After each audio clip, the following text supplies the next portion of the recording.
Now then, before we proceed with any further, I'm going to announce the results of the tests we had performed earlier. Tests? Yes, tests on the bloody dagger that was found stuck in the pine tree. Oh yeah, that. I totally forgot about that. That's the weapon that Maya Fey used when she fought with the victim. So what are the results? Was it the victim's blood, or...? Due to time constraints, a full test wasn't possible. However, there's one thing we can say with certainty. The blood that was on this dagger was not the victim's blood. That is all. Now then, let's restart this trial. So it wasn't Misty's blood on the dagger. Then whose was it? I'm sure both the defense and the prosecution know this, but this trial is rapidly coming to a close. Both sides will need to show some firm evidence with their claims. I understand, Your Honor. From what I've heard, the witness is dangerously weak, physically speaking, so let's finish this quickly. Agreed. Very well, please bring in the last witness. Witness, please tell us your name and profession. Maya Fey. My profession is, I'm the assistant manager at Wright & Co. law offices. Maya. According to the magazine I have here, you're a spirit medium of the Quran channeling technique. I'm frightened. The Fey clan, I don't want any more to do with it. Oh, Maya. The pain that the Fey bloodline causes must be unbearable. Very well. Now then, Miss Fey. When the event occurred, you were in the garden of the Inner Temple. And you witnessed the moment Miss Elise's murder. Is this correct? I didn't see any... Straighten up this instant, young lady. Huh? Pick your head up and speak clearly. There's always time for crying later. But Your mother was killed right in front of your eyes. There's nothing you can do to change that fact. But there's something you can do. You can finish this. You've been watching the whole thing, right? You've seen the witnesses come out, and you've seen us squeeze the truth out of them. Now it's your turn. Let's hear your testimony. On the night of the crime, what exactly did you see happen? Witness, if you please. Yes, Your Honor.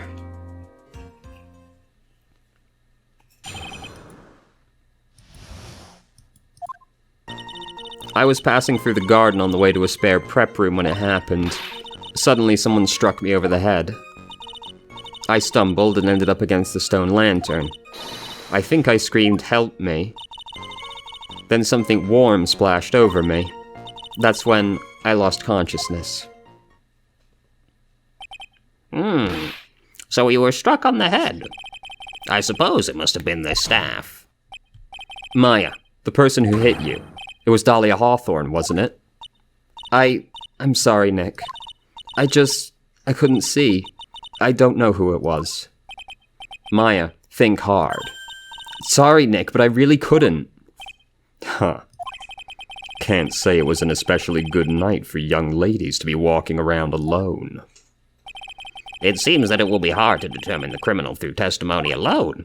Very well, Mr. Wright, please begin your cross-examination. Maya, hang in there. She doesn't look well at all. Well, let's start with the something warm hit me, because she's obviously going to expand that it was blood, and maybe we can go from there. You don't mean, was it? I didn't know it at the time, but I think it was probably blood. Is she saying that when Miss Dumont, who was actually channeling Dahlia, was stabbed in the back by the killer?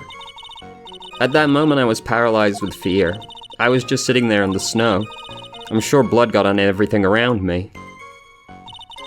Okay, never mind. I thought we might get something more out of that, so let's just start at the beginning. Who else was on the Inner Temple side that night? Well, Sister Bikini, of course, but I remember her saying that Iris would be coming later as well. On the day after the incident, Edgeworth met Bikini at Hazakura Temple. That means she couldn't be the criminal. So then, did Iris actually come later like she said? Well, let me think. She seems confused. It's probably because she's so tired. No, I'm sure I didn't see her. She must have come while I was preparing for the training.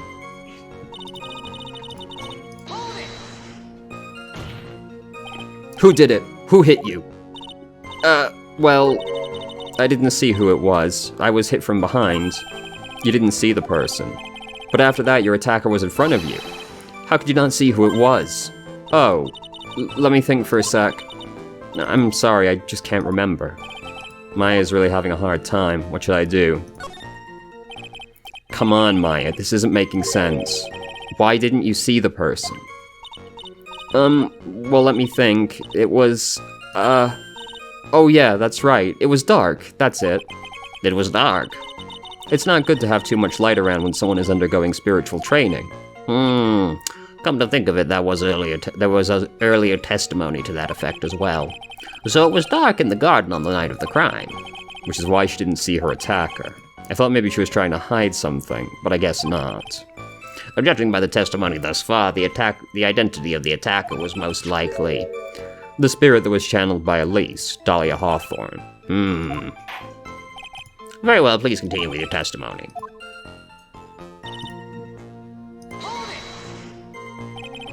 What happened afterwards? My attacker was in front of me, blocking off my escape, I think. You think? After getting hit like that, I was in a state of panic. There was only two things rolling around in my mind at the time. Oh, well now, this is beginning to get interesting. So what were the two things rolling around in your mind? My name is Maya Fey.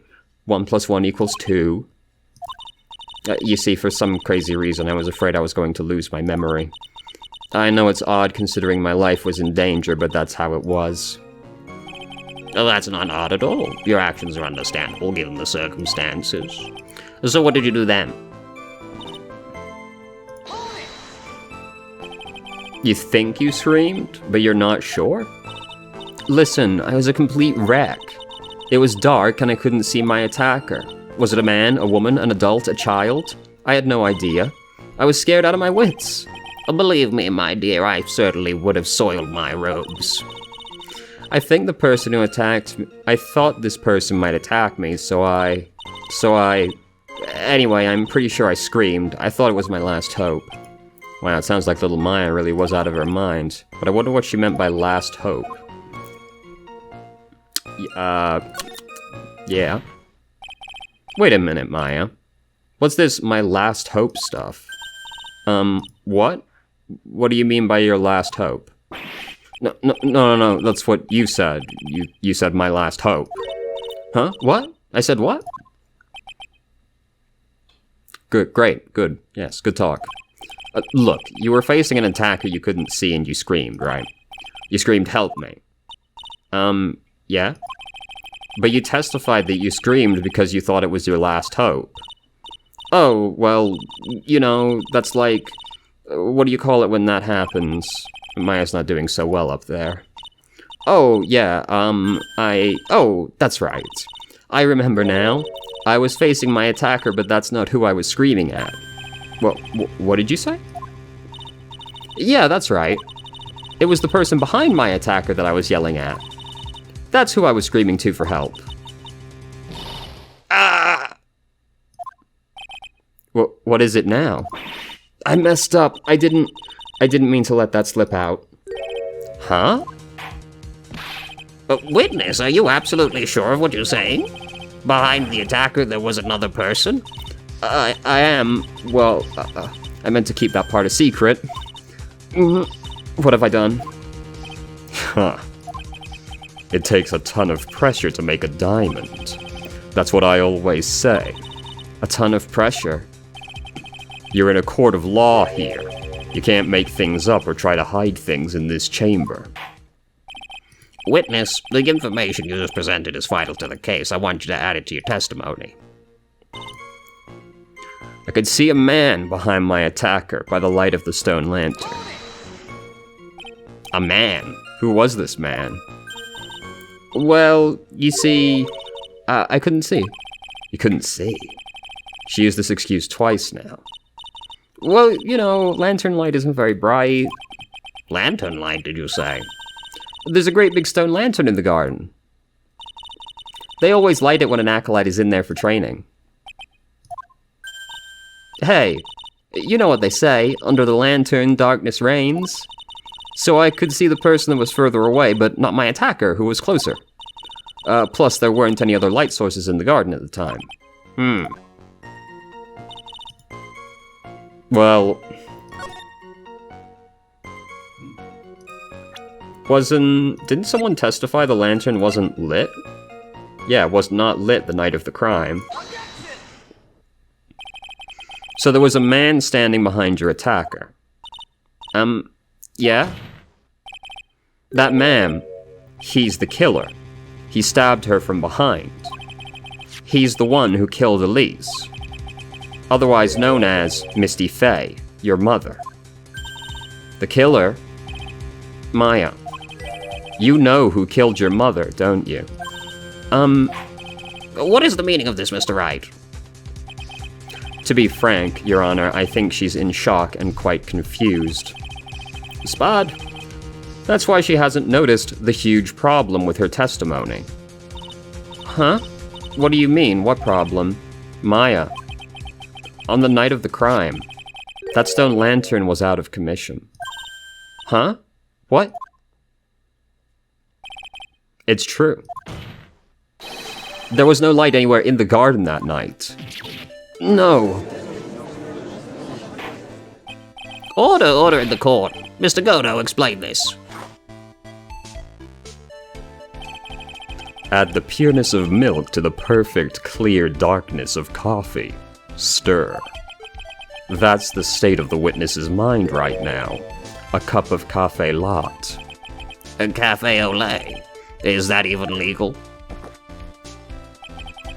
Mr. Trite's words are the milk and you are the spoon, Your Honor. I'm a spoon? I'm no spoony bard, I'll have you know. Sick Final Fantasy reference, dude. We got a lot of references in this case. You must have noticed it too, Trite. This witness's mental state is highly unstable right now. It's not hard to understand why she would make a little mistake like that. Sorry, but that's not going to cut it. What did you say? If there truly was no light in the garden, then there's a fatal contradiction in the witness's last bit of testimony. Nick, may I? Recall the witness's statement about her attacker. She said she didn't know if it was a man or a woman, an adult or a child. And yet, the witness could describe a person that was standing behind her attacker. And she quite clearly described him as a man. In other words, that would have to mean Maya actually saw our mystery person. Despite it being so dark, she couldn't see the face of her own attacker. No. Order. What in the world does this all mean, Mr. Wright? Are you saying Miss Faye saw the real killer under pitch-black conditions? Trite, do you have any idea what you're proposing? How could she have seen in the dark? There was no other light source at the scene. There are some things you can only see in the dark, Mr. Godo. Maya, you did see who the killer was in the dark. And now, you're trying to cover for him. Cover? For the man who killed her own mother? There's only one conclusion I can draw from this. You know who this man is. Please, Nick. I don't know anything.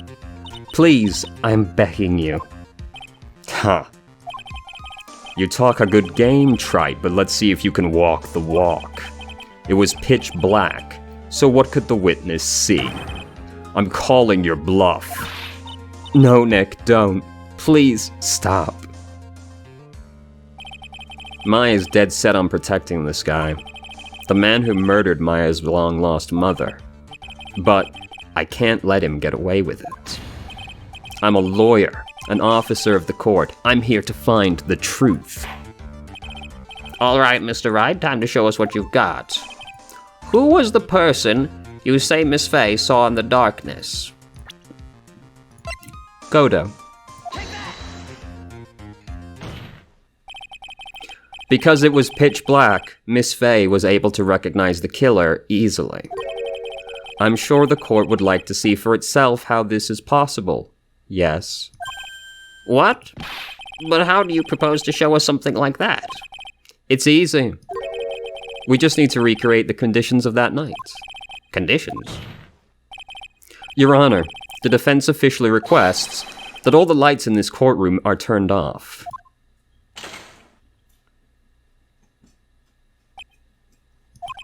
What? This is... But it can't be. Huh.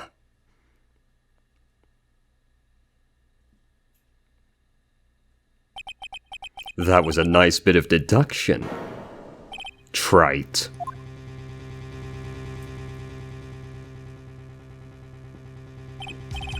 Well, everyone, this is the man Maya saw on the night of the murder. Order. Prosecutor Godo, what is the meaning of this?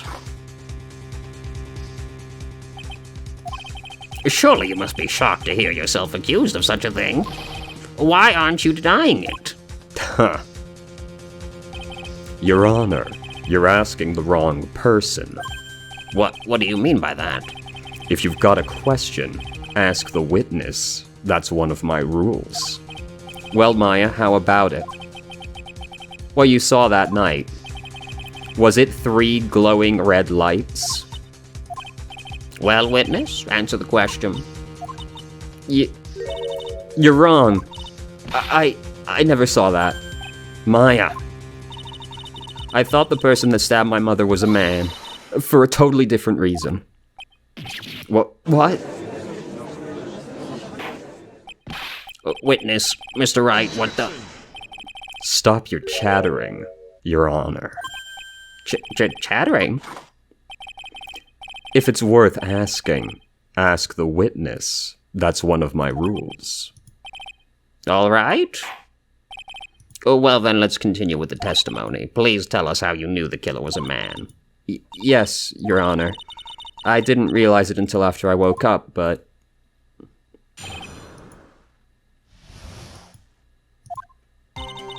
When I came to, I was just lying there on the training hall floor.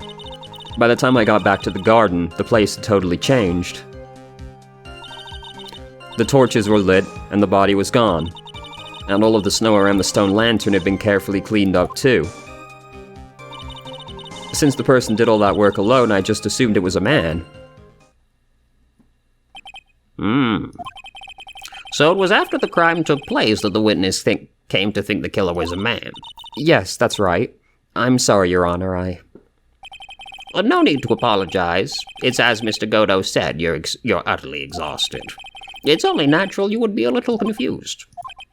Also, if you consider the situation you described, it doesn't seem too much of a stretch to assume the culprit was a man.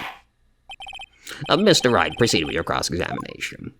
So, my issue is with the cleaning it up part. Because Maya's name was still there, why did they clean everything else up? Could it be because they can't see the color red when it's on a white background? So let's press on these 2 cleaning parts first, before I just slam the stone lantern. So you're saying the killer cleaned up the snow. It did look really odd. The snow was removed in an unnatural-looking rectangular shape around the lantern. There were a lot of snow shovels around the inner temple, but they're all really heavy, way too heavy for me to use. An odd fellow indeed, this killer. Why on earth would anyone want to take snow away? Well, there's one thing I can think of. Didn't you say there was a lot of the victim's blood sprayed onto the snow? Yeah. The area I collapsed in ended up being splattered. In other words, the killer's purpose was to hide the bloody snow. I think that's the most reasonable explanation. Perhaps. However, there's something that's bothering me. If the killer just wanted to hide the snow with blood on it, there was no need to remove that amount. That's true. Unless you can't see the color red when it's on a white background. In which case you would need to really overcompensate. He could have scooped up just the snow that was stained with blood. It looks like there are some mysteries behind this issue. But I think this will help explain them. So you're saying you never saw the killer, right? Yes. But earlier you very clearly stated that you saw a man behind your attacker. Nick, I'm sorry. Alright. Now there is another possibility, which would be to slam Godo's profile on this. Since, of course, Godo can't see red. I'm going to save the game first. Now.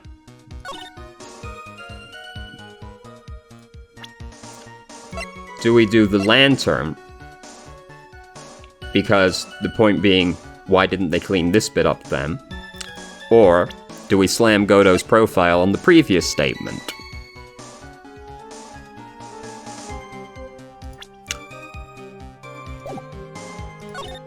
Or do we slam the lantern, like, on this one?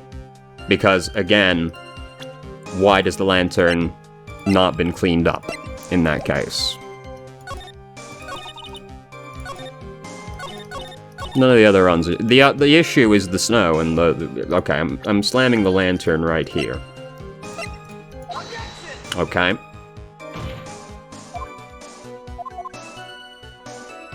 We are at the stage where it's like, I know what I want to say, but how do I say it? So we slam the lantern here. No. I'm going to reload the game now. And slam Godo's profile on the snow.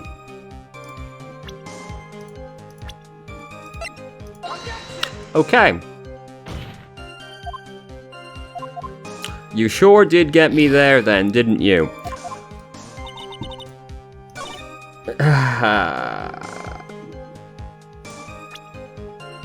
Just for... Okay, you never know. You never know. Alright, fine. We'll press the other statements then. Unless there's something else I'm forgetting that I could present on those.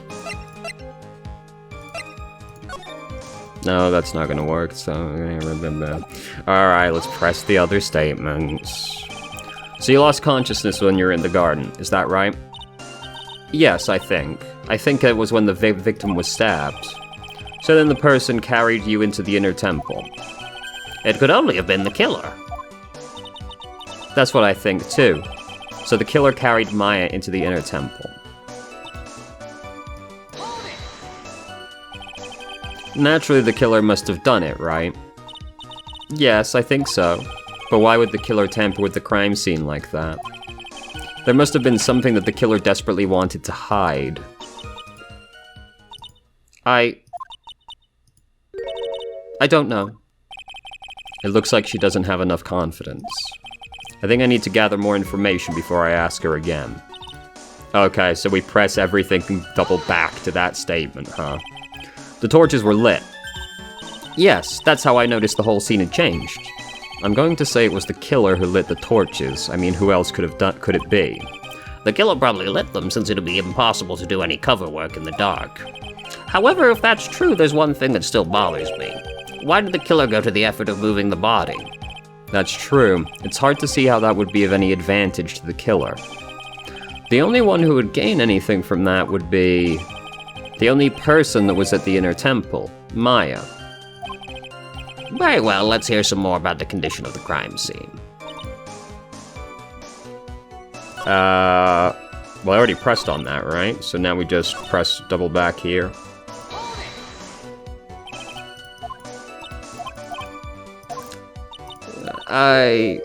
The truth is, when I saw the crime scene, I felt something. You did? Yes. I felt the killer was hiding the evidence for me. For my sake. What? Hiding it for you? Everyone knew that I was the only one at the inner temple that night. If Sister Bikini had come back and looked at the garden, she may have thought you had done it. No, she definitely would have thought so. And you're saying that's why the killer cleaned up the crime scene to make it look like nothing happened? Yes, I'm sure of it. Well, that's certainly an important piece of information. I want you to add it to your testimony. Now, on this sentence, we slam the lantern. The body of Elise was carried, silly me, skipping a step, but carried all the way to Hazakura Temple's courtyard. And then at the garden, the real scene of the crime, the snow that we suspect was covered in blood, was scooped up and removed. It's reasonable to believe all of this was done in an attempt to hide the true crime scene. However, there's still one matter that seems somewhat odd. Oh? And what would that be? You must have figured it out by now, Mr. Godo. It's the message written in blood on the lantern. This is why he was so aghast when he found out it was there earlier. It was written very clearly on the white stone lantern. Maya. Ah. If the killer was so motivated to protect Maya from suspicion, then why didn't they wipe the writing off the lantern? Ah! You're right! Order, order, order. But Mr. Wright, isn't it a fact the killer was trying to cover up the crime scene? Indeed, but it doesn't make much sense to move the body and remove the bloody snow, then not wipe off the most incriminating thing of all, the bloody writing. But if that's the case, do you have an explanation for the killer's mysterious behavior? Why would this killer move the body and remove all that snow, but then leave the bloody writing on the lantern? I don't know what the killer's plan was, but it's a fact the killer left the writing on the lantern. There must be a reason for it. Well then, Mr. Wright, let's hear your opinion. Why did the killer leave the message written in blood on the lantern? The killer didn't notice it. Prosecutor Godo, earlier in this trial, you gave me some good advice. Once you eliminate the impossible, whatever remains must be the truth. Maybe you're not as dumb as I thought. The real killer wanted to disguise the fact a crime had occurred there. If that's the case, they wouldn't have left the bloody writing on the stone lantern on purpose. Therefore, it must mean that they didn't notice it. But that doesn't make any sense. The torches were all lit and everything. There's no way any normal person would miss something as glaring as that. You're right. There's no way any normal person would. What? What are you trying to say, Mr. Wright? There's only one person involved in this incident who could have missed seeing the bloody writing altogether. And who would that be? Who is the person that could have failed to notice the bloody writing? Godo. Mr. Godo, this is what you said yesterday. My eyesight is pretty messed up. Even with these huge goggles on my head, I still can't see everything. You can't see everything. Is that correct, Mr. Godo? This lantern was submitted as evidence today. I'd like the court to think back to the moment it was first presented. This lantern has something written on it. Why, it's written in blood. Nonsense. This lantern, it's as clean as a whistle. Mr. Godo, just admit it. There are certain colors you can't see, correct? You can't see red on a white background, can you? That's right. We went through this once before, during the poisoning case at Tribulations. This is the apron the delightful Miss Bird was wearing at the time, and somehow spilled coffee on it. But there's something still bothering me, Mr. Godo. Why have you not explained the bloodstain to the court? Bloodstain? What bloodstain would that be? Don't play games, prosecutor. The blood-colored stain is smeared all over the apron. That's ridiculous. No one told me anything about a blood stain. You could see the coffee on the white apron, but you couldn't see the ketchup, because it was red. Huh. It's strange. In a black and white photo, those letters would have appeared to me. I wonder, why am I the only one that can't see them? So then, Mr. Godo, are you admitting it? Are you admitting that you can't see the red writing on the lantern?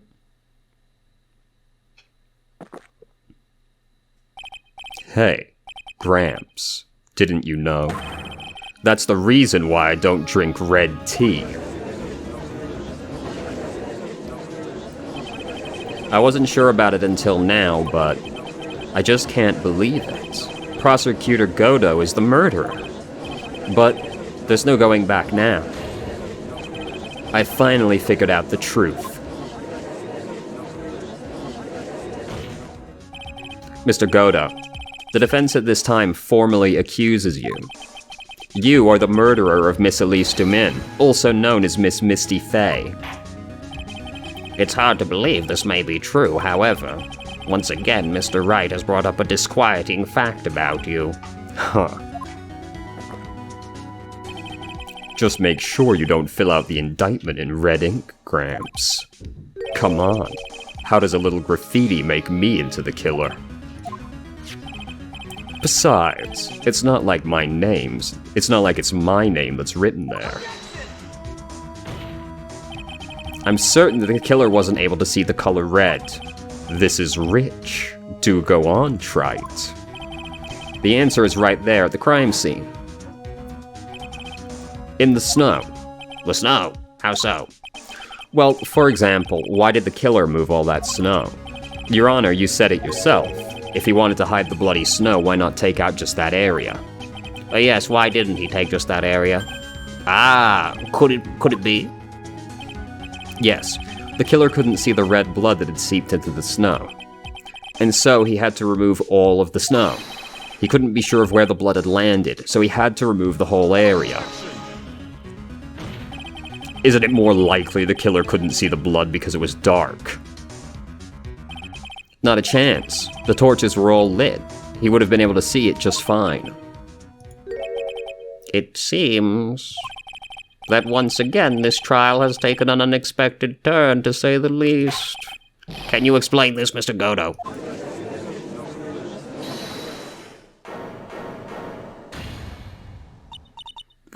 Just wait a minute. Maya. What is it, witness? Mr. Godo isn't the killer. After all, he didn't even come to the Inner Temple until 2 days after the murder took place. He didn't show up until after that old bridge got fixed up. Maya.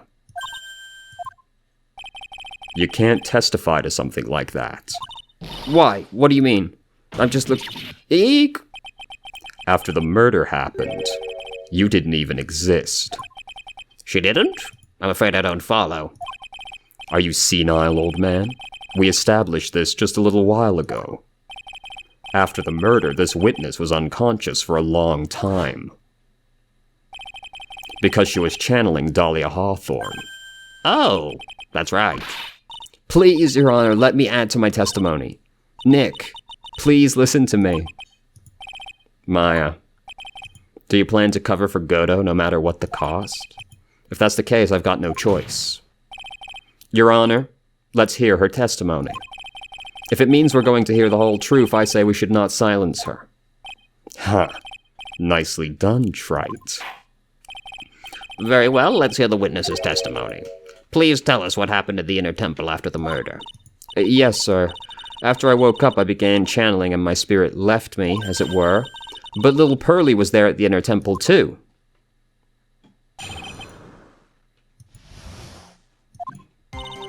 Pearlie was also stuck on the Inner Temple side that night.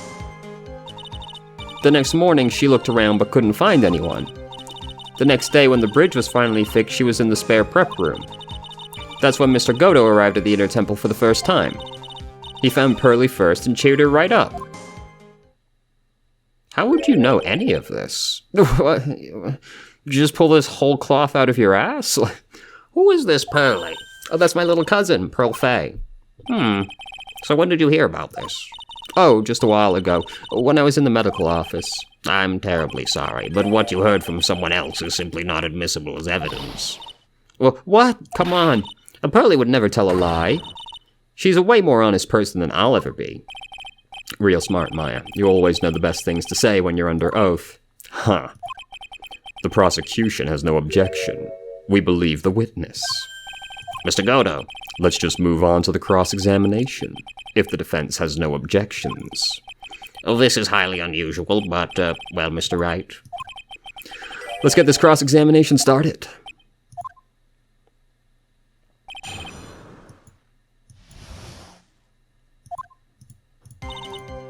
Alright, we're going to have to do some pressing on this one, I think. So where did you think Pearl slept that night? In the spare prep room next to the training hall, I guess. There's a rule that you can't enter the training hall during an acolyte's training. But even so, why did she go to the inner temple in the first place? It seems Pearls became very worried about Maya. She knew the spiritual training I was about to undergo was very intense. Pearls was supposed to channel Dahlia Hawthorne, but she couldn't do it. That's why she headed to the inner temple. However, Dahlia Hawthorne was already there, possessing the body of Elise.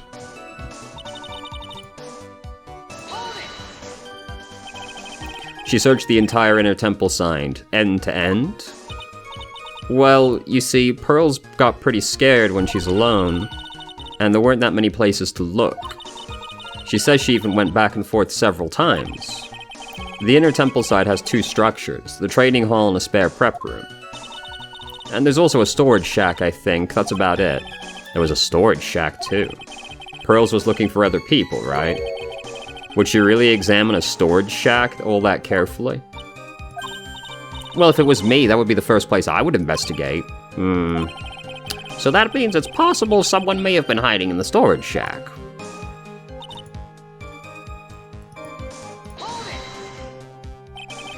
Pearls didn't hear the sound of them working on the bridge. What do you mean? I was just wondering why she would stay in the prep room. If it was me, I'd at least go out and wait at the foot of the bridge. Oh, well, Pearlie said she was sleeping at the time. She said she was so scared during the night that she couldn't sleep well and woke up a bunch of times. Poor little girl, all alone like that. Well, we know that she had at least one friend in the sacred cavern, Dahlia Hawthorne, who was busy battling with a trick lock. She couldn't let anyone see her, so she couldn't have shown herself to Pearls. What happened after the bridge was finally fixed? So it was your first time on the inner temple side, Mr. Goda? That's funny. Am I imagining things, or did the defense ask me a question? Mr. Wright, please save your questions for the witness. What you heard from someone else is simply not admissible as testimony. Those are your words, Your Honor. Touché, Mr. Wright. Oh, well, what do you have to say, Mr. Godo? Hot nights and even hotter coffee. That's what I always say. If it hadn't been for this case, I never would have visited there. A freezing cold temple in the mountains. I think I'll pass. So he had never visited Hazakura Temple or the Inner Temple, huh? Huh. You want to say something, Trite? In any case, I have to find a crack in Godo's armor. Well, I cross-examine Maya, that is. Very well, please go on with your testimony.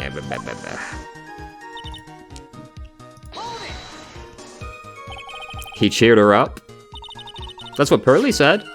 She said he was a very nice older gentleman. Thank you for looking after my cousin, Mr. Godo. And here I was thinking you were nothing more than a coffee addict. Huh. Cut it out. You're making me blush. This guy is really beginning to get on my nerves in more ways than one. The truth is, there aren't that many places to look on the Inner Temple side. The policemen were all busy going over the garden with fine-tooth combs. So I decided to carry out an investigation in my own way, Godo style. I'm the same way. I like to hand down my verdicts in my own way, judge style. Maybe I should ask some questions, Phoenix style. You said you conducted an investigation of your own. Did you find anything? It looks like my investigation went about as well as yours, Wright. After all, I did miss the bloody writing on the lantern. Well, I didn't miss it, so speak for yourself, Goggles. The only odd thing I discovered was the beauty in the training hall. Beauty? Misty Faye, naturally. Clad in her stunning Japanese garb, surrounded by the hue and aroma of Western tastes. Western tastes? Could he find a stranger way to describe gravy? So from there you headed back to the prep room? Wait a sec, what did Godo just say now? I think I just found his proverbial weak spot. He did, in fact, just say he saw Misty Faye. So, you know... Where was Godo when the murder was taking place?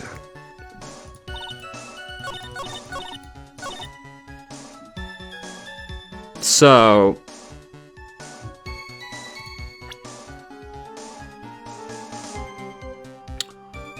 What I'm trying to say here is that what Godo has just said indicates that he saw Misty Faye's image.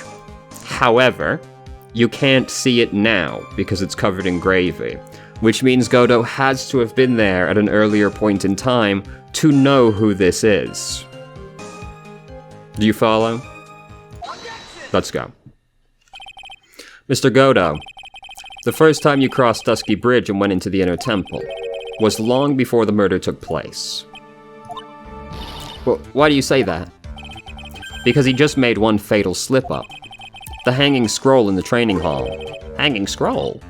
But Mr. Godo is right. That scroll shows a picture of my mother. Maya, I know you know who it is, but here's something you didn't know. By the time the bridge had been repaired, 2 days after the murder, the hanging scroll in the training hall looked like this. What's that wonderfully delicious smell? The morning after the crime, someone covered it with gravy. Gravy? But why gravy, Nick? Because gravy was much more than a condiment to the culprit. I've never really heard someone describe gravy as a condiment before. I guess it is, it just seems kind of weird. Well, Mr. Godo, if you really hadn't seen the hanging scroll until after the murder, you wouldn't have had any way of knowing that it was Misty Faye. Oh, wait a minute, Nick. Yes? Take another look at the hanging scroll. Look at the top. There's a crest there. Ah, that. It's the mark of the master, correct? Exactly. So if you know the meaning of the mark, well, then you could guess that it was a picture of Misty Faye on there. True, but Mr. Godo described what was underneath like this. Clad in her stunning Japanese garb surrounded by the hue and aroma of Western tastes. Oh. Yes, it's possible that he knew what the crest meant. However, he wouldn't have known that she was wearing Japanese clothing. Mr. Godo, on the day of the murder, you were hiding at the Inner Temple long before the crime took place.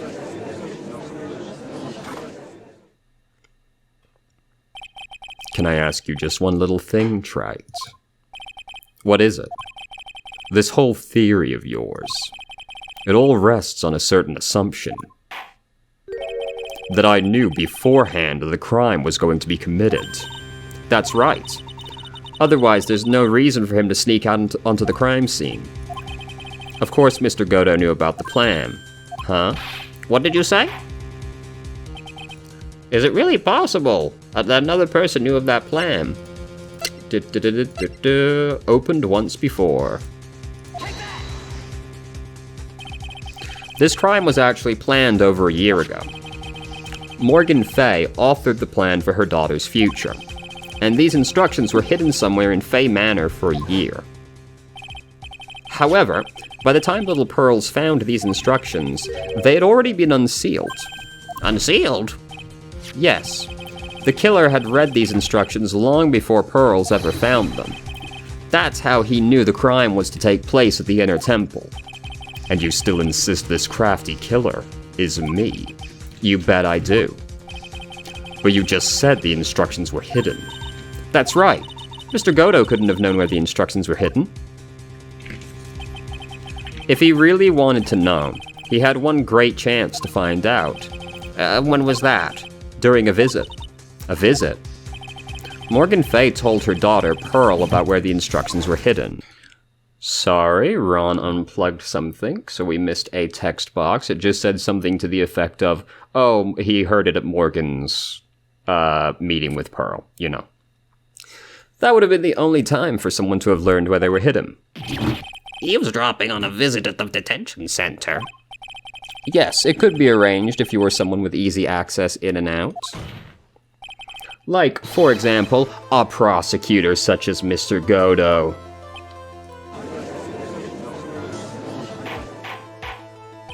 Order, order, order.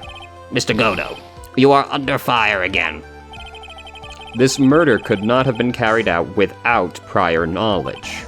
And you were the only one that could have acquired this information before the murder.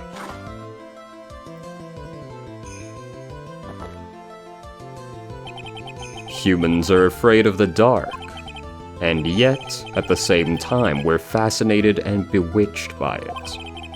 Maybe that's why humans drink the darkness that is coffee. Sorry for always asking, but what does that mean? It means there's a reason for everything. According to your theory, the killer in this case eavesdropped on a conversation during a jail visit where he learned of a hidden plan for a crime. After discovering the plans, he hid in the inner temple and waited for the crime to occur. Then he ultimately took a person's life. And he did all of that just to protect this witness? That's right. If you're accusing me of this crime, I have to ask you, why would I do this? This girl is nothing but a stranger to me. I've got no reason to go through that kind of trouble to protect her. I am what you see. I am certainly not the type to rescue the damsel in distress. The killer's behavior is certainly extreme, for a lack of a better word. Even considering the killer wanted to protect this witness's life, his behavior is still a little too unnatural. However, you had a good reason, didn't you, Mr. Godot? An unshakable reason that you were forced to protect this witness at all costs. I knew it. You figured it out, haven't you, Nick? Maya. I guess you were doing your best to cover for Godot. For the same reason, huh?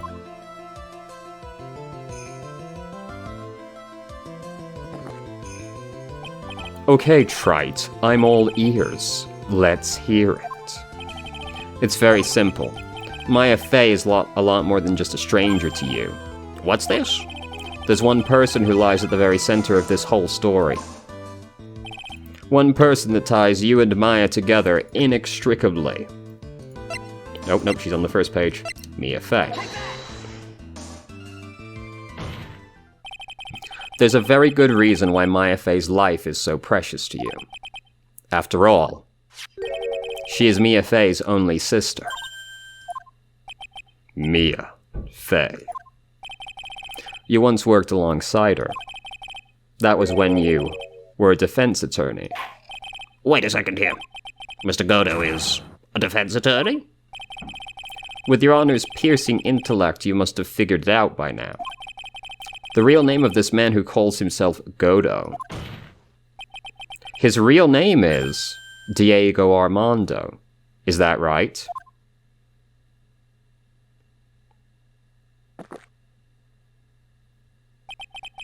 The last time someone called me by that name was over 6 years ago. Diego Armando. That name rings a bell. It should, Your Honor. All of this is related to a single case. A case in which a convict named Terry Falls killed himself. Mia Fey's first time in court, the tragic outcome left a deep wound in her heart. She knew that behind it all was a heartless, scheming demoness in disguise. But in the end, Mia couldn't tear off that disguise. However, there was one man who reached out to help her. Diego Armando, a senior defense attorney at the office where Mia worked. It's my fault. It's all my fault Mr. Falls killed himself. Mia, you can't cry yet.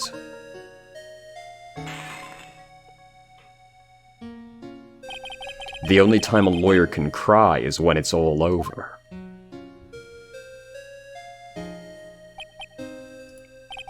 I was moved by her. The way she put all her faith in her clients. That pure, sweet heart of hers. That's why I could never forgive Dahlia Hawthorne. Mia and I thoroughly investigated that fake kidnapping incident. Then one fateful day, Dahlia wanted to meet with me. It had been 6 months since the trial. We met in the courthouse cafeteria. Ah, I just remembered. 6 years ago, right here in this courthouse, you were poisoned. Even though even I didn't see it coming. Dahlia Hawthorne slipped some poison into my coffee. Some newspapers at the time called it a murder, but very little information about the case was released to the press. But you weren't dead at all.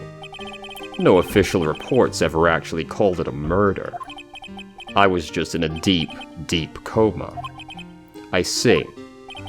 My body shut down and my life became nothing but a long, deep sleep. That woman's poison did a real number on my central nervous system. I lost my sight, and all of my hair turned white due to the damage it caused. That's terrible. Apparently, it was a miracle that I ever regained consciousness. 5 years had passed since I drank that poisoned brew. Then one morning, my eyes flew open from the smell of a doctor's cup of coffee. 5 years? You were asleep for 5 years? And the worst possible news was waiting for me. Mia Fey was dead. From the very moment I opened my eyes, I had already lost everything I thought I had.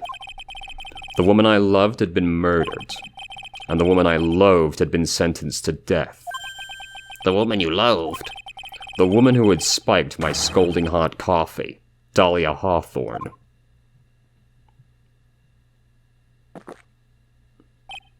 Huh, good old Mia. She didn't let me down. She got her revenge before she checked out. In the end, there wasn't anyone waiting for me when I woke up. That's so sad. For someone like me, for someone who had slept away their best days. There was only 2 reasons left to live. And it was for those 2 reasons that I decided to become a prosecutor. If I may ask, what were your 2 reasons to live? The first was you, Wright. Huh? Me? If I hadn't drank that stupid poison, Mia Fey never would have died, much less the way she did. You were the only one who was there to protect her. But you let her die. It was all your fault. It wasn't like that. I wanted to see for myself what kind of man you really were. So that's why you became a prosecutor? My other reason for living. She goes by the name of Maya Fey. Huh? You mean me? You were the only one I could make up for the sin of not saving Mia. 1 year ago when the Karine Village incident was resolved. It was obvious Morgan Fey was planning something. Whatever her evil plan was, I was determined to stop it. My role as a prosecutor put me in the perfect position to do something about her. That's how you overheard Pearl's visits with Morgan at the detention center. I knew that the time was drawing near. Since I knew the plan, I thought I could foil it. My goal was to outwit the plan. I thought if I could do that, I could keep that girl from being caught up in it. That makes sense. If Pearls had known that the actual purpose of the plan was to kill Maya, she never would have helped out. Finally, the day of the plan was drawing near. I contacted both of my accomplices. Accomplices?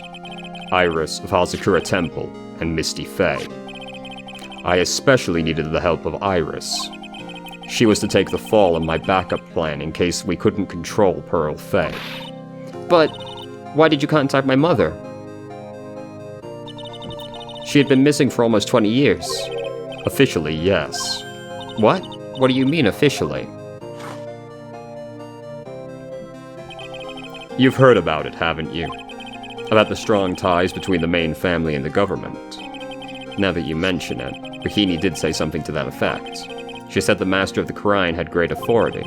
Even without her official position, Misty Faye still wielded great influence. The police have been keeping an eye on her movements all this time. That's how I was able to contact her. Again, because of my position as a prosecutor. So my mother was cooperating with you? Don't ever forget. No matter how far away from you she was, she never stopped thinking about you. She was always... That's why. I knew she would do anything to protect you. If you want to know how strong her resolve to protect you was, look at her staff. Her staff? The one with the sword in it? The day the plan was to be carried out arrived soon enough. We met for the first time at Hazakura Temple. That's when your mother showed me her special staff. I realized it then, just how far she was willing to go. She was ready to use that sword to protect you from Morgan Fay if necessary. Yes, even if it meant paying the ultimate price. Mother. That night, the night of the crime, there was just one way to stop Morgan's evil plan. You mean pearls, don't you? We had to make sure she didn't channel Dahlia Hawthorne. Well, Pearl, what are you going to do tonight? Well, if you'd like, you can come to my room. Perhaps we can read some books together. We thought we could prevent her from playing her part in Morgan's plan, but she never showed up. She was worried and followed me to the inner temple. That was the thing we were most afraid of. Then that's why Misty Faye had to do the channeling herself. She channeled Dahlia Hawthorne into her own body. What? What do you mean? If she channeled the spirit first, then Pearls wouldn't be able to do it herself. As Master of the Crine, Misty Faye's power was supreme. So that's how it went down. She channeled Dahlia Hawthorne so that Pearl Faye wouldn't be able to.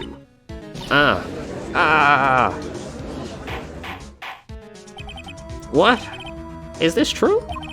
My role in the plan was to make sure no one was going to hurt Maya Faye. That's why I hid myself at the inner temple, just in case you needed to be saved from Dahlia Hawthorne. Godo. Anyway, that's all I'm going to admit to. Trite. Huh? There's no doubt about it. You're a great defense attorney. But you're going to have to do the rest yourself. The background leading up to this incident has been laid bare. There's just one question remaining, Mr. Wright. Who killed the victim? There are only two possible suspects right now. Maya Faye, and I'm sad to say, you, Mr. Godo.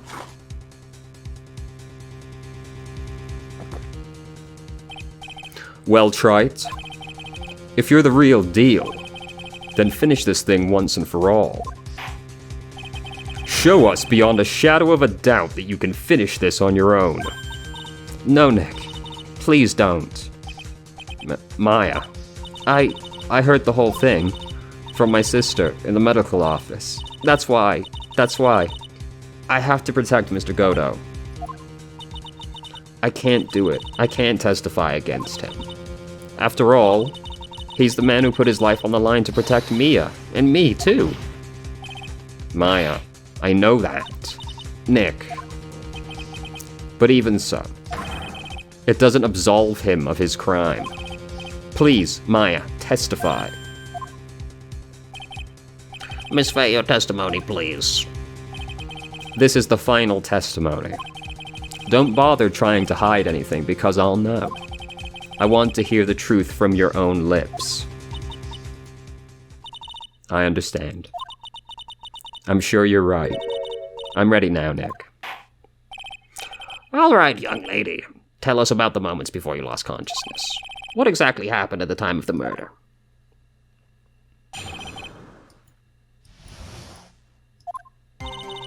Just before it happened, I think I saw some red lights. 3 of them. I thought I'd ask for help, but just then I was splattered with blood.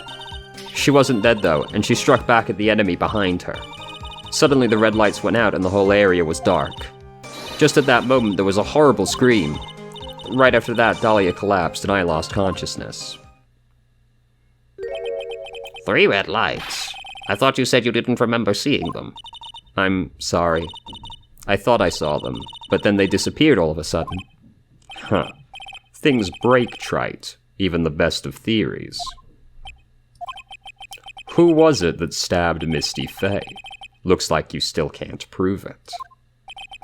Maya is telling the truth this time, I know it. The rest is up to me. Well then, Mr. Wright, proceed with your final cross-examination. So here's the thing. Right. Is Godo got hit with this knife. So the wound is still on him. So, where do we present the knife? I feel like this statement is probably the one. Because that has to be when they got hit with the knife. But, let's press first. They went out. Yes, suddenly I couldn't see them at all. What could it mean?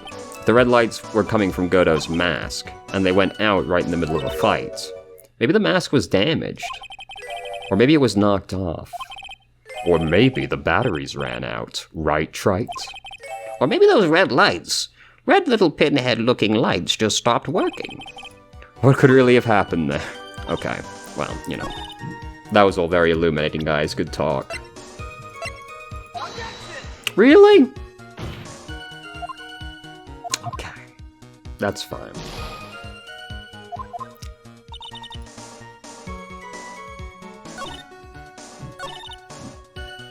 Maybe on this sentence. Maybe here she'll say something like, "Oh, maybe the killer got hit." What do you mean just at that moment? Do you mean the moment when the red lights went out? Yes, that's right. The scream you heard then, was it Dahlia Hawthorne? I don't think so. I'm pretty sure it was a man's voice. What?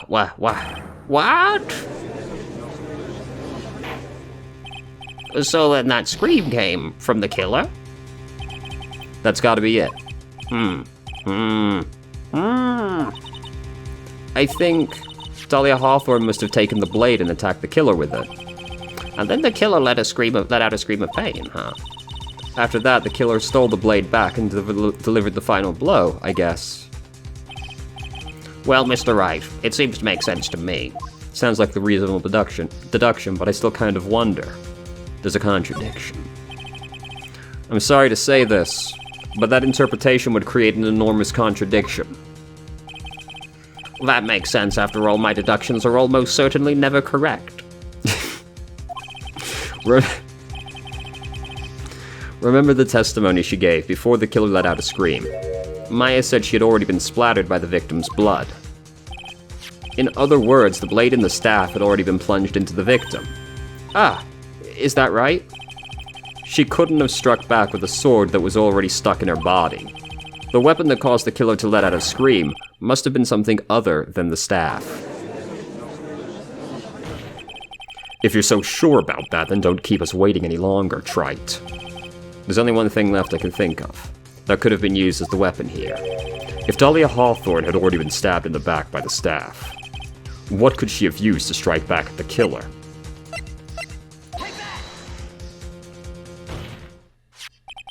Naturally, the dagger the killer brought to the scene of the crime. Oh, that's right, I forgot about that. This dagger was found at the crime scene, stuck into a pine tree. Yes, the detective found that this morning and brought it to me. Dahlia Hawthorne struck back at the killer with this, and she managed to wound him as well.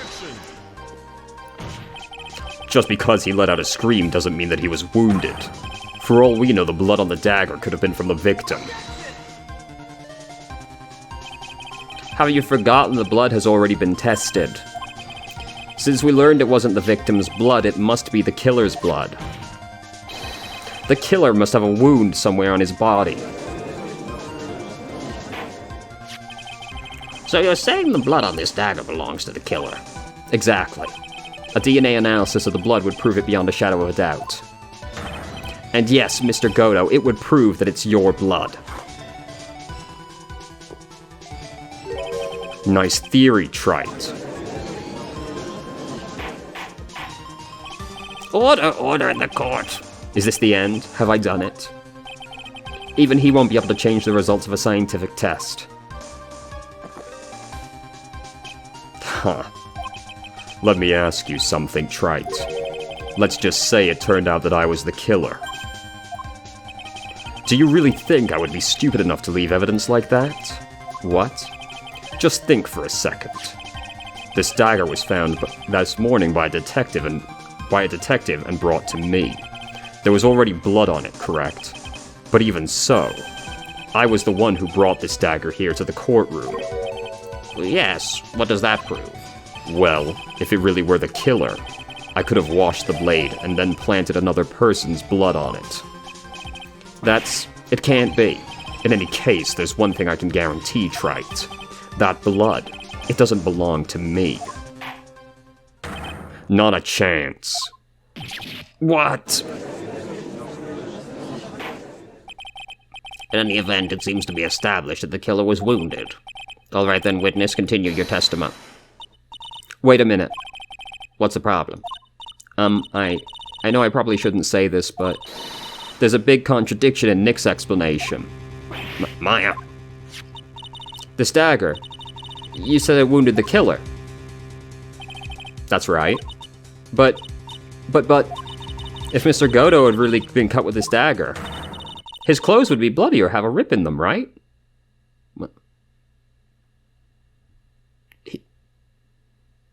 Maya, he could have changed his clothes. You know? Maya? Maybe he just changed his clothes. That'd solve the contradiction pretty easily. What are you talking about? It's not that simple at all. Remember back to the day of the murder? Everyone that was on the Inner Temple side got trapped there. Ah, that's right. And once the bridge was fixed, the police headed for the Inner Temple. Mr. Godo was already there waiting for them. He never had a chance to change his clothes. Fair enough. Either way, the wound's under his mask. Order in the court. What the witness... Well, maybe he brought a change of clothes with him. But no one could have predicted the lightning strike that shot down the bridge. Why would anyone have brought a change of clothes? Did the judge just take smart pills during the last recess? Well, then maybe the killer took off his clothes before he committed the murder. Oh, fuck, dude. The victim got to see Godo naked before they died? Fuck, wish that was me. That way he wouldn't get any blood on them. That's impossible, Trite. You know how cold it gets up there at night. After a few minutes with no clothes on, you'd be frozen solid. Ah, this isn't that deep. It's under his mask. Huh. So that's all you've got. I knew you weren't tough enough to finish this. Right now, if Mia Fey were here, she would have closed the book on this case already. If Mia Fey were here. So come on, Trite, can you do it or not? How about it, Mr. Wright? You've accused Mr. Godo of being the killer, but can you prove it? Have you got even one piece of evidence? The question isn't whether I can prove it or not. The fact is, I have to prove it. That's the only choice I have. I was taught that it's one of the rules of being a lawyer. I can prove it. I'm going to bring your magnificent vengeance to fruition just as you wanted it. Huh. That's good.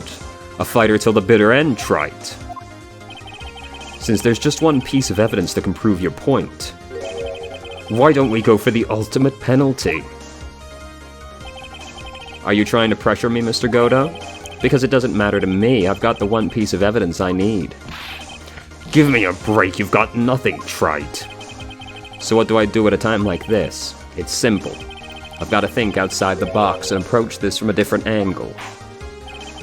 All right then, Mr. Wright, let's hear what you've got. There's one thing I've demonstrated in the previous cross-examination. The killer was wounded. That was proven by the blood on the dagger. But we decided it was impossible for him to have hidden such a wound. If he had been cut by a dagger, there should have been a bloodstain on his clothing. There's one place. One place the killer could have hidden his wound. What did you say? Hidden? This is it. My last stand. I need to think about this from a different angle. I don't need to think about why there were no bloodstains on his clothing. I need to show how he hid the wound. It's the end of the line. The final stop, Trite. Let's hear what you've got. Where's this location where you say the killer hid his wound? It's under your mask, dog. Huh. I don't know what you're talking about. And frankly, I don't need to know. What I need to know is that you'll never be half... What I do know is that you'll never be half the lawyer she was. Isn't that right, Trite? What was that just now? Me, huh? It can't be. You're living on through him? Even as we speak, you're still hiding the wound.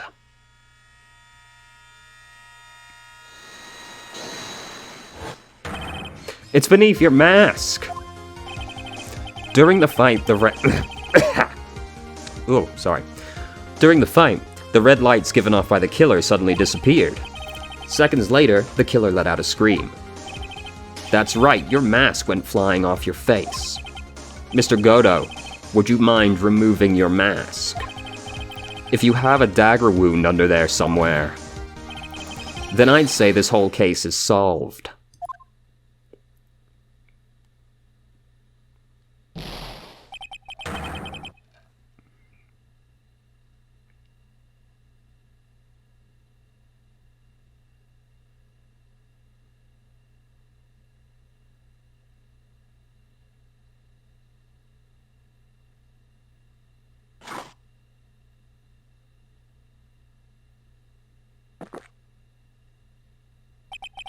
Just now, I saw her spirit in you. I never liked you. 6 years ago, you helped the woman who put me to sleep by hiding her bottle of poison. And then, while I was sleeping, you let Mia die. But you didn't care. You just kept living your pathetic, happy-go-lucky life. You even had the nerve to follow in her footsteps as a lawyer. I could never forgive you. That's what I thought, Mr. Godo. But I was wrong about you. I knew it from the very beginning. The truth is, the only person I could never find it in my heart to forgive was me. You? Yourself? I was the one that failed to protect Mia. Me and no one else. I tried to avert my eyes from the truth, to escape from the harshness of reality. I just couldn't face Mia's death head-on, so I ran. I hid behind a mask. I threw away my true name. I couldn't even deal with being a defense attorney anymore, so I quit. But, you saved Maya. Yeah, that was my plan. Up until just now, anyway. What do you mean? Are you listening, Maya?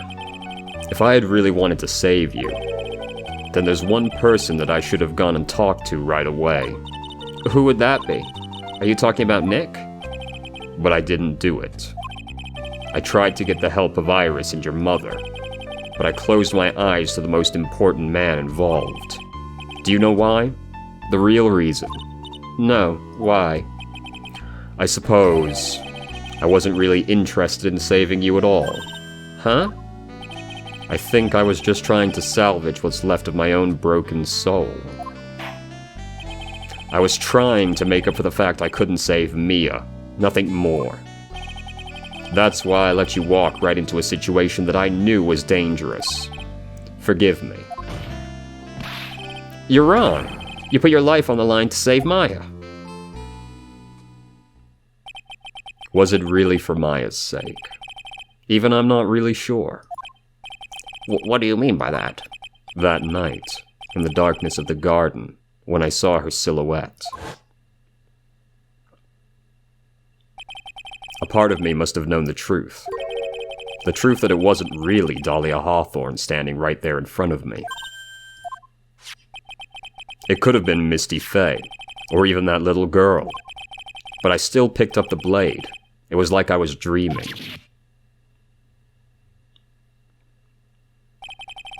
I'm not sure exactly what was going on in my mind at that point. Was I really motivated by the pure desire to protect Maya Faye? Or was it something else? Was it my hatred for a woman who had stolen everything from me 6 years earlier? Could it have been simply a desire for revenge? And now, I don't know anything anymore. I did learn something today, however. I finally realized that I was the arrogant one. I was just chasing an illusion, a fantasy. The stupid fantasy of defeating you in the courtroom. You were the one who made me realize my folly. You never ran away from Mia's death.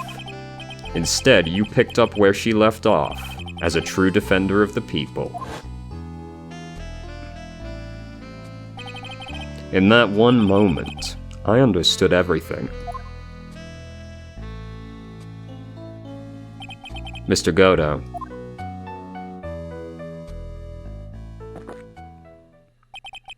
I think you already know this, but if you don't, my name is Diego Armando. Mr. Armando, I believe in you.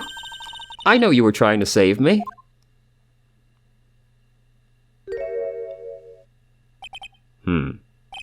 Thanks. Your wound, it's bleeding. Huh. Did you forget already? In my world, the color red doesn't exist. These must be my tears. Tears? Ever since I woke up from my coma, I think I've been waiting for this very moment. Mr. Armando. You do well to remember this, Maya. The only time a lawyer can cry is when it's all over.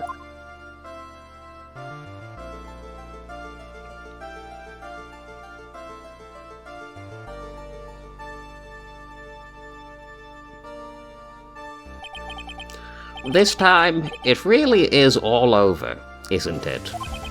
Defendant? Yes, Your Honor. Although you weren't directly involved in the murder, tampering with the body and the crime scene is a serious offense in itself. I understand, Your Honor. If Mr. Armando explained that to me very carefully. I knew the risk and I willingly cooperated anyway. Very well. Before I hand down my verdict, is there anything you'd like to say? Well, there is one thing. I'd like to say something to Mr. Wright. I want to apologize to you. Apologize? To me? For what? For the case 5 years ago, of course.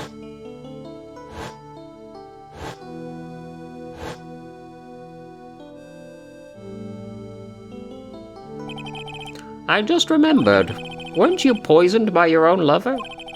Not exactly, but yes, something like that. Even now, 5 years later, I can hardly believe it. She was going to do it. She was planning to kill me. It's not all that surprising. The two of you hardly knew each other. Huh? What do you mean? You and my sister, you only met twice. Huh? We only met twice. The first time you met was on that fateful day. The day she poisoned Mr. Armando in the cafeteria of this very courthouse. The next time you met her was 8 months later. You met her again on the day that she stole your coal medicine. And Doug Swallow was killed. No way. It can't be true. I mean, during our whole relationship, we were... For those 8 months, the woman that you thought was Dahlia Hawthorne wasn't actually my sister. Huh? It wasn't Dahlia. I hope one day you can forgive me, Feeny. You mean... That's right. I lied to you. For 8 months. But why? Why would you do such a thing? Ever since she gave you the bottle that day, my sister was trying to get it back as soon as she possibly could. Because of the police investigation and their surveillance, she couldn't move about freely. So that's why you? My sister, from the beginning, she was preparing for the worst. Prepared for the worst? She thought you might somehow discover the truth. That's why she was always ready to deal with you at a moment's notice. You mean she was ready to kill me, don't you? She already had so much to answer for, I didn't want any more sins on her soul. I begged her not to do it, and she agreed to give me a chance. And that's why you came to me? You came to get the bottle pendant back from me in her place? But I couldn't get you to give it back. I failed at something even as simple as that. 8 months passed, and I still hadn't gotten it back from you. Finally, my sister couldn't wait any longer. She didn't consult me about her plans for you that day. It was the first time that had ever happened. That was a bit strange, wasn't it? Up until that day, you two were partners in crime, and she would confer with you. I think she must have noticed. Noticed what? My feelings for you. If I had found out she was planning to kill you, I would have done whatever was necessary to stop her. Even if it meant her life. Or mine. Iris. After spending those 8 months by your side, my feelings towards you, they changed. I have something to say to you, too. Yes? You really are the person I always thought you were. Even after Dahlia Hawthorne was found guilty, I still believed in you.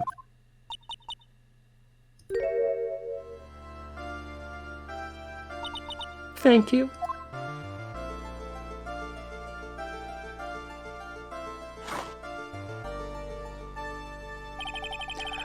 How many cups of darkness have I drank over the years? Even I don't know.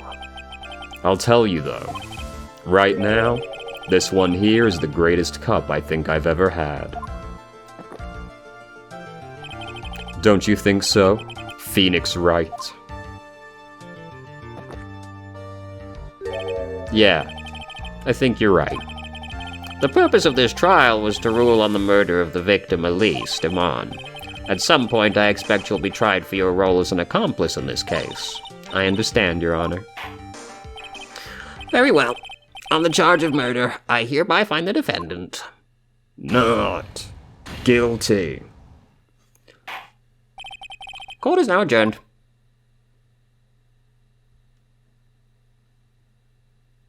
There will be no celebration for saving the city today. We have saved the city, but at what cost? So I guess it's all over. The way everything ended, was justice really served? The man who risked his life to save Maya is being sent to prison by my own hand. Of course justice was served. Mia, I'm proud of you, Phoenix. Your defense was truly brilliant. But I couldn't save Mr. Armando, the man who cared for you so deeply. You're wrong, Phoenix. You did save Diego. You saved him in the only way possible. You mean, with that verdict? I think one day you'll understand, too. Phoenix, I want you to remember one thing. You were as good out there today as any defense attorney could ever hope to be. There's nothing more you can learn from me. Mia, you've accomplished something I wasn't able to. I owe you a great deal. Thank you. Mia. I'm sure we'll meet again, someday, Phoenix. I've handled lots of cases and seen a lot of things. And along this journey, I've found myself asking just one question. What does it really mean to defend someone? I suppose today's case produced one possible answer. Nick. Maya. I guess it's just like my sis said. Mia? What did she say? That night when I channeled Mia to get her advice on what to do, this is what she wrote back in my notebook. Don't worry, Phoenix will save everyone in the end. But, come on, cut it out with that gloomy face. Can't you see, me, sis, and I'm sure Iris too. We owe you for everything you've done for us, Nick. Maya. How? How can you be so bright and chipper after all that's happened? You were brutally attacked. You even saw your mother murdered. Youch! Franziska. Still as soft as always, Phoenix, Wright? Excellent work, Wright. Mr. Edgeworth, when did you get back? Oh, that's right, I guess no one filled her in on that. Edgeworth and Franziska have actually been helping me. Helping you? If these two hadn't been here on the first day of the trial, the defense wouldn't have gotten anywhere. Wow. But where were you, Nick? I heard he fell into a river and caught a nasty cold, which forced him to sleep all day. Yes, he laid in bed shivering from his fever with Iris's hood pulled over his head. Oh, ouch. Talk about embarrassing, Nick. You definitely need more training. Anyway, thank you, Mr. Edgeworth. And you, too, Franziska. I don't suppose... There's room for me in this group hug, is there? Oh, Larry. What's with the, longer than usual face? I realized something when I was reborn. I realized that Larry was never of any use to anyone. Not even once. That's not true, right, Nick? What? You're asking me? Well, Nick, is it true? I've got a place in this world, right? Huh? Yeah, of course. I knew it. Everyone would be better off if I were gone for good. No. Oh yeah. Those portraits you painted, they were really good. Isn't that right, Edgeworth? What? Me? Why are you making that face, huh, Edgy? Oh, yes, indeed. I certainly can't say they lack resemblance. Most diplomatic way you could possibly phrase it, I think. Do you really mean it? What about you, Franzi? Did I draw you well, too? Why? My beauty can't possibly be captured by a mere crayon. Nevertheless, I recognize the effort you put into it, and that's worth something. So that you'll do it like you promised. You're gonna model for my next picture book, Franzi's whippity-whip. Ah! Don't get carried away.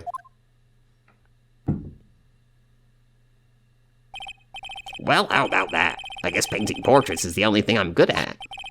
The painting of Pearl was pretty darn good too, if you ask me. Huh?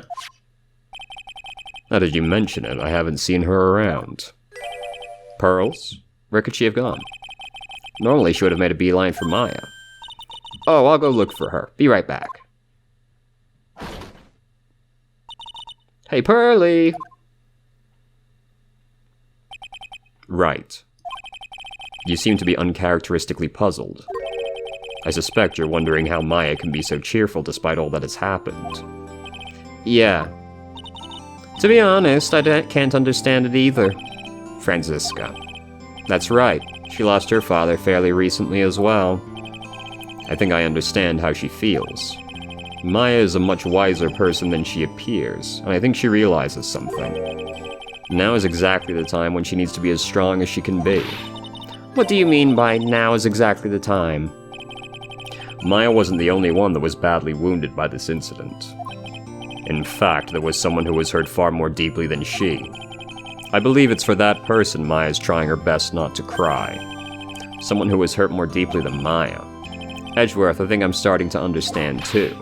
Ow! Then tell me, Phoenix Wright, who is Maya being strong for? Pearl. Pearl Fay. The poor kid. After all, the reason that she worked so hard to follow the instructions was because she loved and believed in her mother, Morgan. It's for the good of the Fay clan. I'm sure she believed in every last word. She thought she was doing it for Maya. That's why she was so happy. It shows how truly devoted she is to Maya.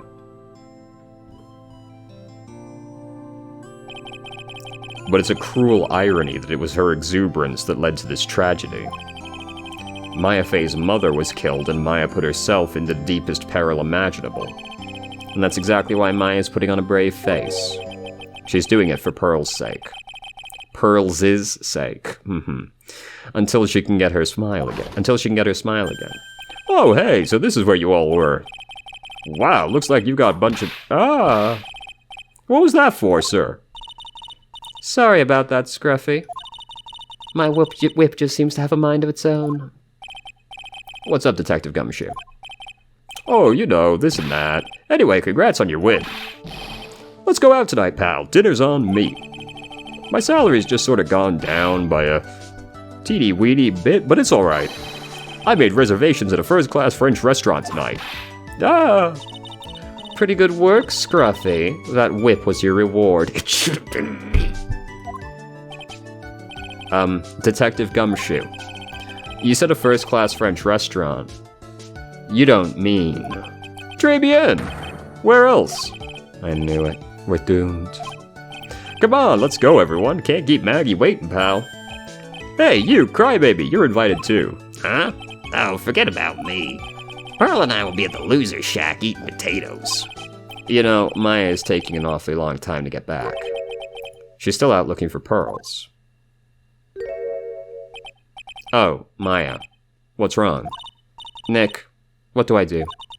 Pearlie, I can't find her anywhere. Huh? I'll bet she just went back home. That's all. I thought so too, so I called the village, but no one has heard from her. This has never happened before. As I figured, she's been badly hurt by this incident. She feels responsible for the tragedy that has befallen you, Maya. But none of this was her fault. What should I do? Detective Gumshoe. Yeah, what is it, pal? Could you guys go on ahead? But what about you? Maya and I we'll join you guys once we find pearls. Nick. Don't worry about us, Detective Gumshoe. We may be a little late, but we'll definitely be there. We have a lot of celebrating to do tonight, and I wouldn't miss it for the world. Yeah, but you're the, Very well, Phoenix Wright, we'll go on ahead. Don't keep us waiting, Wright. We won't. But where should we look? Where could Pearlie have gone? Let's go, Maya. There's only one place I can think of the pearls might have gone to.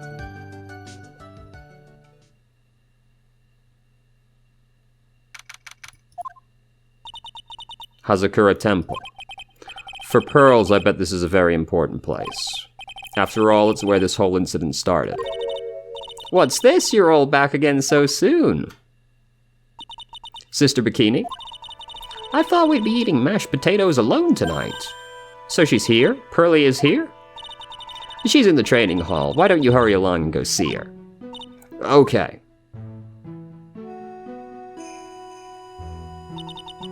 Pearlie's not here. Ah, Maya, the hanging scroll. Ah. Someone cleaned it off. It's gotta be pearls. Ah. Mystic Maya. Pearlie. Why? Why did you just leave like that? Mystic Maya. Mystic Maya.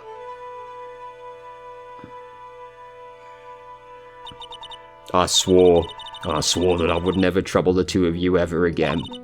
Because it's all my fault that Mystic Maya's mother. That's why you came here? It's the least I could do, to pray for your happiness. You don't have to do that, Pearlie. It wasn't your fault. You didn't do anything wrong. Of course, I'm sad that my mother is gone, but how do I say this? I'm still happy. You don't have to lie just to make me feel better. No, really. It's true. The only reason I'm still here at all is thanks to everyone who was there for me.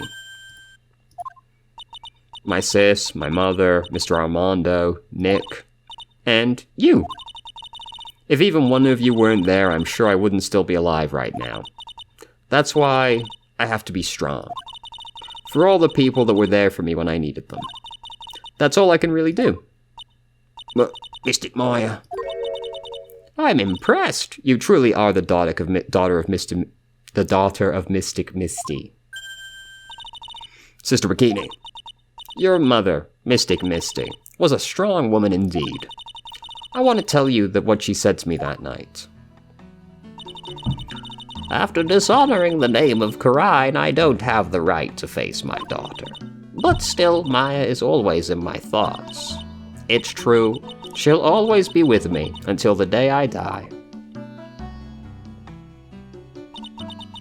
Your spirit was with her. That's why your mother was so strong. Even at the end, I'm sure she had no regrets. She'll always be with me until the day I die, huh? There's a rule or something all masters are to follow, isn't there? To never take the charm off until the day you die? That's the master's talisman. The thing that Misty kept by her heart and would never take off. It wasn't the container that was important, it was the content. Rather, it was the contents. But that's... A photo? Ah! Mother. It's only natural for living creatures to fight to protect their own lives. But what makes us human is that we fight for others. But who do you fight for? How hard must you fight? That's the true measure of what human life is worth. We defense attorneys are warriors who are constantly challenged by that question.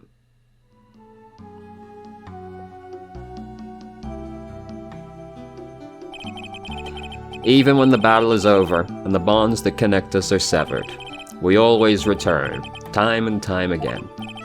Mia, Maya, Pearls, Mr. Armando, and Maya's mother too. I learned that from all of them.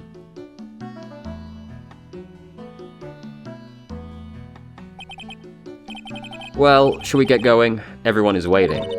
Oh, this is a day to remember, a day when a lot of things were finally put to rest. I think we should celebrate what we've overcome today.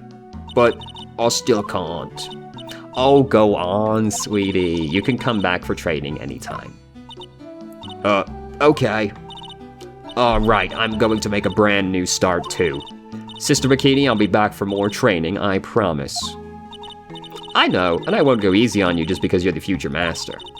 I'll make sure to prepare reservations for the three of you when you come back. Alright, we're gonna have a great feast today, Pearly. You know why? Because training is a battle of endurance. Okay, Mystic Maya. I'll eat lots and lots of food tonight.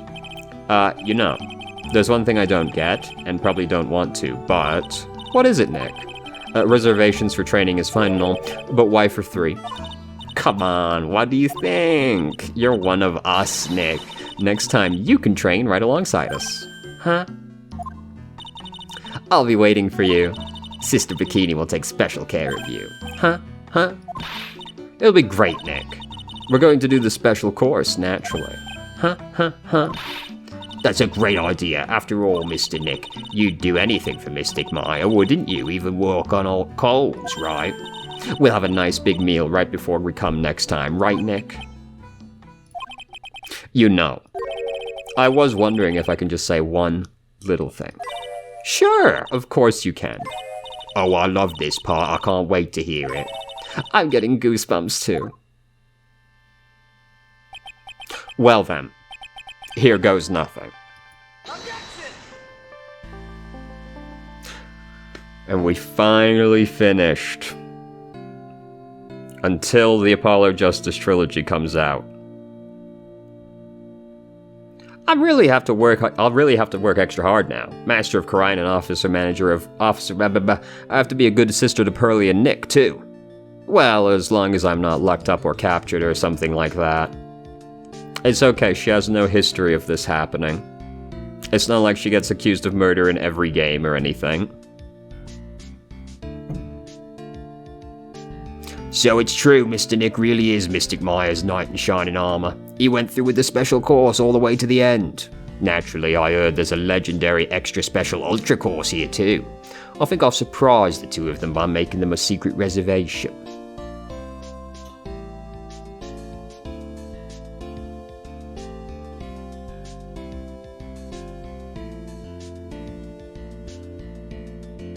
Maggie brought me a brand new coat as a present, pal. I feel 10 years younger. I'll never take it off. Yes, but somehow you just don't seem the same. I guess a dirty, shabby old overcoat is more detective-like, sir. Don't worry about it. In the name of love, a man will soil himself silly. You don't have to tell us about that part. Mr. Wright, I'm once again in your debt. Thanks to you, the Treasures of Karayan exhibit was a great success. I even got to see Miss Von Karma, who I hadn't seen for almost a year. She taught me how to use a whip, and said that I must show you what I've learned. Showed her how to use a whip, huh? How about that? What could have happened? They're just friends. Desi and I started a company called Mass to Mass Consulting. We're dedicated to stopping the evil plans of all the criminals in the city. Our motto is cut it out, please. Pretty cute, huh? Well, we also sell plans to the criminals as a kind of side bonus. I wonder if that's okay, as sometimes I think maybe we're the worst criminals. A strange thing to confess, if I'm being honest with you.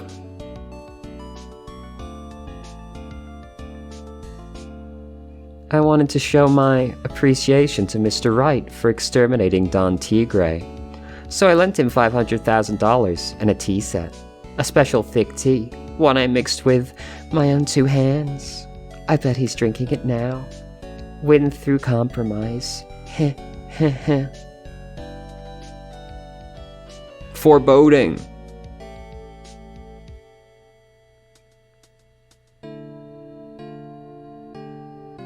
I'm just old and in the way, a wrinkly, grumpy, clown-nosed waste of flesh. At least that's what I thought. But my grandkids had a birthday party for me the other day. Talk about embarrassing. 69 years old and I cried like a baby with a dirty diaper. Nice, 69 years old. Nice, nice, nice.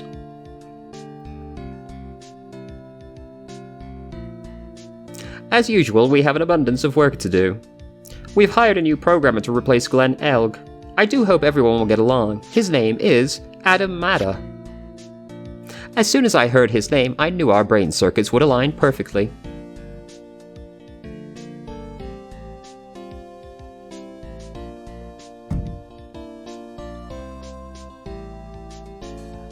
My, more reporters? Since the murder, we've made so much money, I hardly know what to do. I think the magazines like us because I provide such a nice visual, especially in spring. I can hardly wait for Iris to come back. Wah-ha-ha, ho-ho-ho.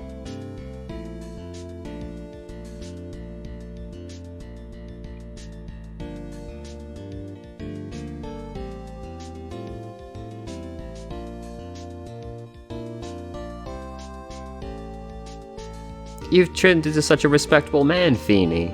It was so sweet of you and everyone else to come visit me here the other day. Of course, I was happy that you constantly had your eyes on me, but I felt kind of bad when the little one slapped you so hard you got a nosebleed. Tragic.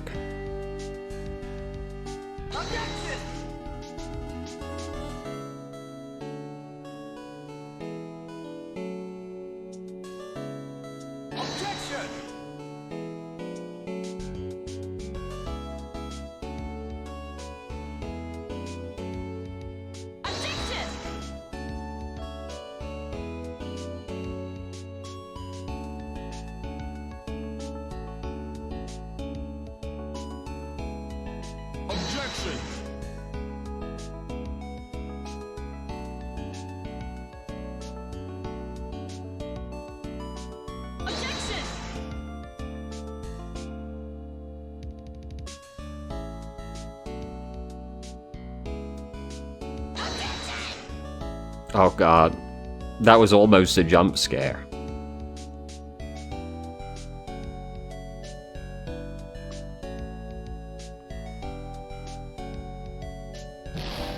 What's this? I'm back from a long and thrilling vacation and no one is here to greet me? I guess while I was gone, my little whippersnapper buddy quit and now I've got no one. And what kind of lonely, crazy security room is this supposed to be anyway? With all that flashing lights and switches, I feel like some sort of space alien. And now what am I going to do with all these macadamia nuts I brought back from... I'm going to bring out edgy poo, and I really can't accept these. I'm afraid I was hard. Oh, I will never find a true gentleman.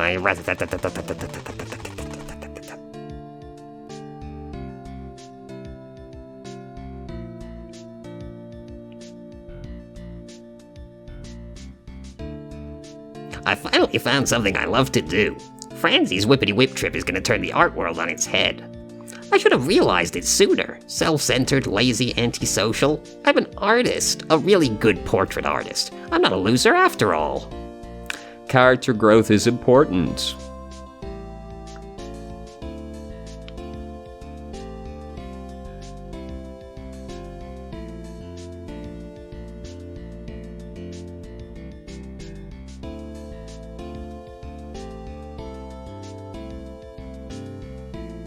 That feel when Larry can draw better than you. Ugh.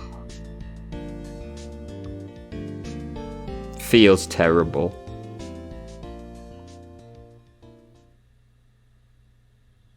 We did it. Is that it?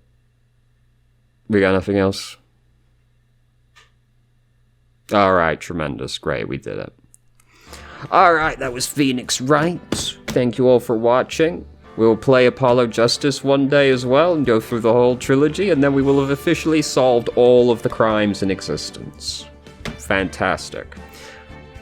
Thank you all for watching. I hope you enjoyed Phoenix Wright. I did, and I'll see you next time for Yakuza 4.